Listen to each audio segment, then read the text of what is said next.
Hi everyone, Rickard, MI6 Sweden here once again. This time I'm going to talk about the continuation novels of Blofeld, On Her Majesty's Secret Service and You Only Live Twice. As you may know, the movies is in another order than the books. The books has You Only Live Twice as number 2 and On Her Majesty's Secret Service as number 1, and in the films they are reversed.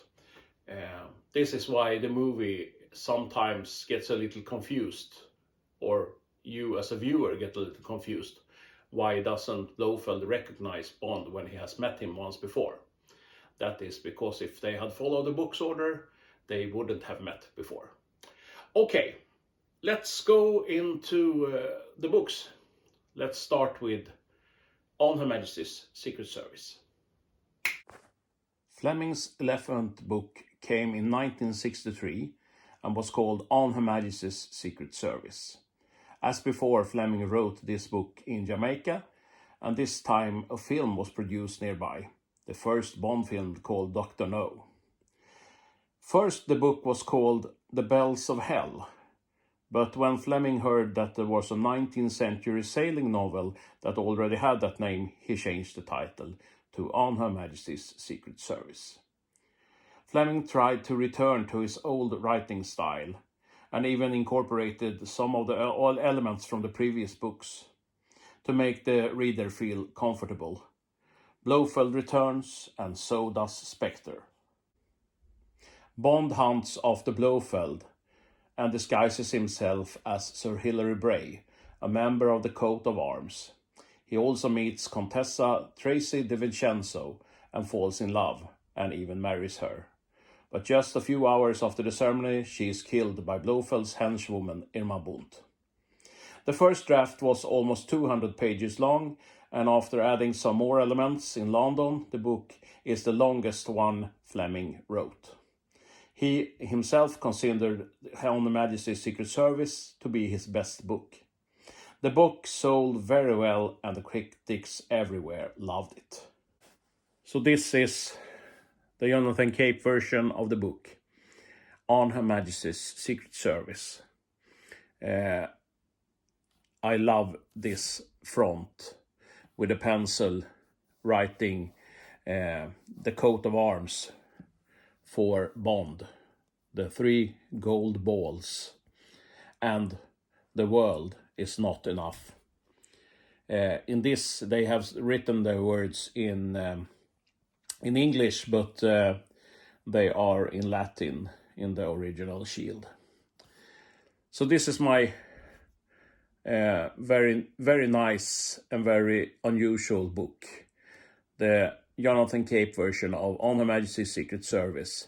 This is a first edition and has a price tag that you wouldn't believe.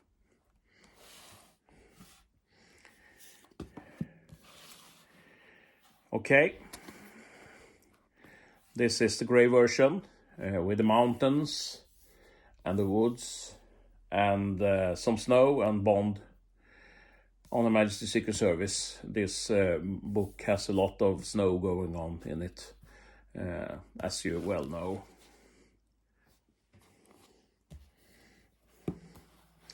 Pan version of the same book.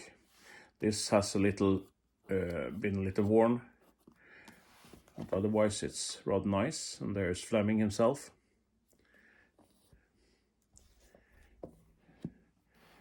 I have the Girl with Gun series on Her Majesty's Secret Service.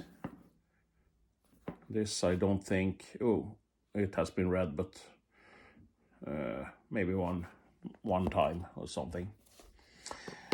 This is the Swedish version. This is the Bonnier's version. I know that some of these hardcover books had a dust cover, but sad to say this hasn't. It has also some writing in it. I have 3 of these, and this is maybe the one that is most worn, and as I said, it also has some writing in it.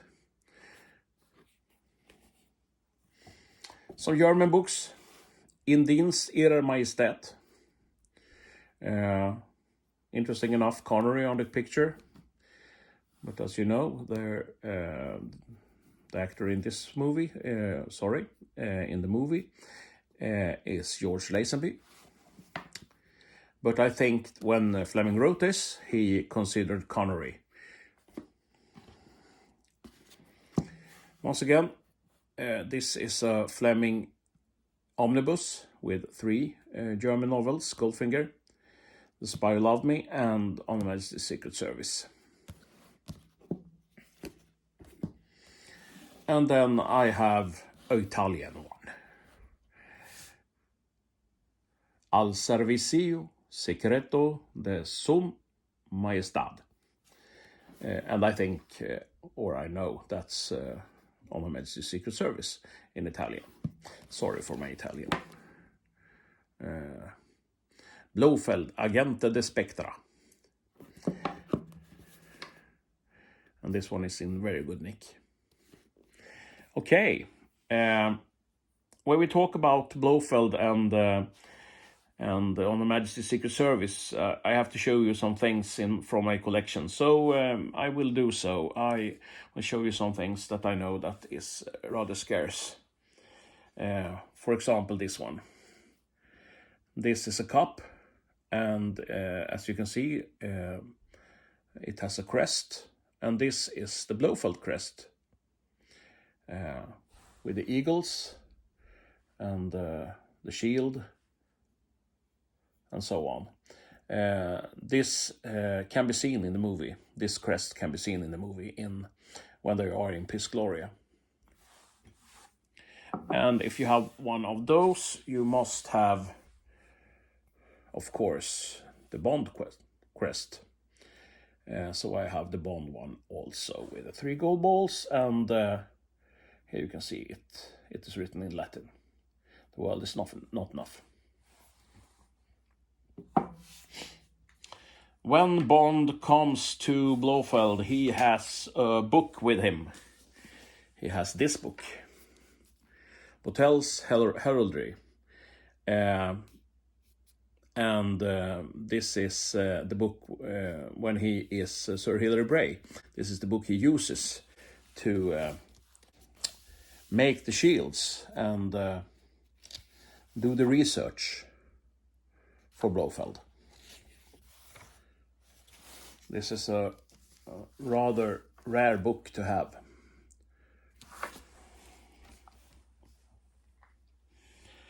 And then I have this one added to my collection. And I know, before I show this, I know that the Latin name is spelled incorrectly, but I haven't had time to fix it.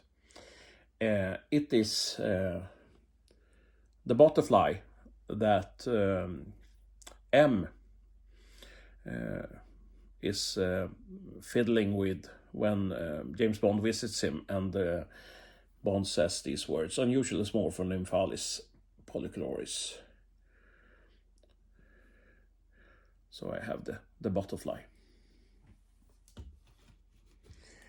And last and least, there is this. And you Bond fans know what this is. This is right from the beginning of the movie. And Bond and Q talks about how to find Bond, and says that the experiments with radioactive lint has been successful. So this is radioactive lint in a box, almost exactly as the one in the movie. As someone said, it is the small things that makes a great collection. Thanks, Peter, for this. I couldn't find a perfect box, but you found one for me and sent this to me. So thanks again, Peter. This I really like this. Okay, let's go over to the next book. The third book in the Blofeld series came in 1964 and was called You Only Live Twice. It was Fleming's 12th book. The story begins 8 months after the events in On Her Majesty's Secret Service. James Bond is now a broken man, drinks too much, gambles and makes serious mistakes on his missions. M sends him to Japan to work with Japanese intelligence. Bond gets the assignment to assassinate a man named Shatterhand. While investigating Shatterhand, Bond discovers that Shatterhand is no other than Blofeld, living with his wife Irma Bunt. And Bond sets out on a revenge mission. In this book, you can tell that Fleming molds the Bond character from Sean Connery, giving Bond some of Connery's history and some of the film characters. The book did very well at the bookstores, but the critics were mixed. This was to be Fleming's last book that was published before his death.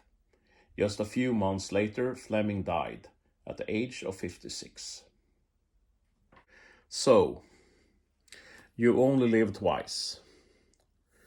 This is also a very nice book. This is also a cape. And I think this is maybe the second or the third imprinting of the first edition. Second, I believe. But it's very nice. And I love these cape books. If I had the money, I would try to collect them all. But maybe someday. I don't have many books from You Only Live Twice. I have the gray version. As I said before, I have all the Fleming books in this version. And then I have this one. I think it's French. And it's You Only Live Twice in French.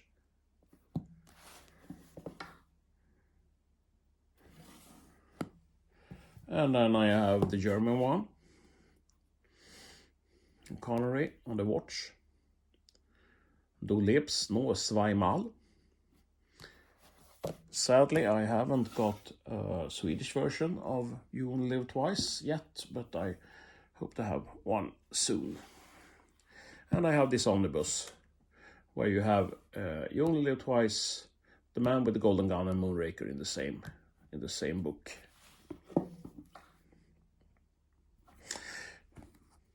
As before, I will show you some things. These things weren't in the books at all. But I have a few things from the movie, so I will show you these.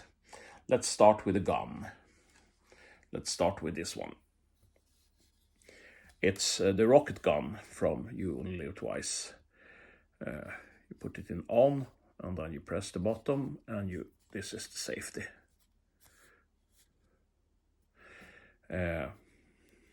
Very nice gun, I think. Patented pending, that means that these weapons hasn't gone out in the open market yet. It's a very nice gun, and it's used by Tanaka and his ninjas.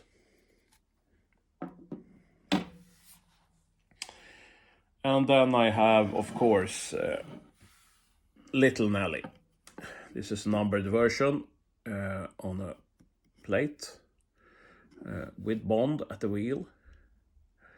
I don't know where I got this, but it is a limited edition one.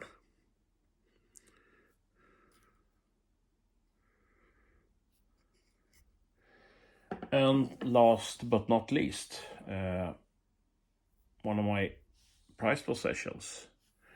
I try to get it out of the glance. Cigarette rocket from the movie. Given to Bond by Tiger. The explosive tipped rocket is accurate up to 10 yards. And this is very nice. I haven't seen any of these, and I have looked. I bought this maybe 25 years ago or something. One of my first collectibles, and it has been with me and in my collection since then. And This one I don't want to lose. Okay, let's go back to the initial screen, shall we? And we're back. I hope that you have enjoyed the video and that you will give me a thumbs up and that you will subscribe and maybe add a comment in the comments field. That would be much appreciated. This is Rickard from MI6 Sweden signing off. Bye!